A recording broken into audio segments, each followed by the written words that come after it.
अस्सलामुअलैकुम, कैसे हैं आप सब। मेरा नाम है सहर अली। उर्दू स्टोरी चैनल सहर वॉइस में आप सबको खुशामदीद। हमारी वीडियोस आपको अच्छी लगे तो वीडियोस को लाइक करके चैनल को सब्सक्राइब कर दें और नई आने वाली वीडियोस के अपडेट के लिए बेल आइकन को भी प्रेस कर दें। आज मैं आपको ज़िशान के दोस्त की कहानी सुनाने जा रही हूँ, जो रात के वक्त अपने घर जा रहा था।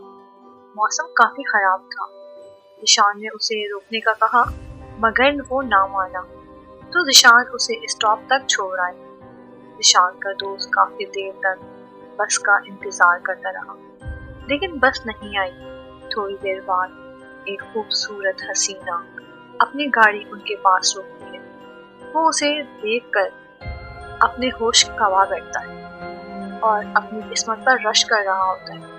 ज़िशान के दोस्त के साथ आगे क्या हुआ जानने के लिए कहानी को मुकम्मल सुनिएगा।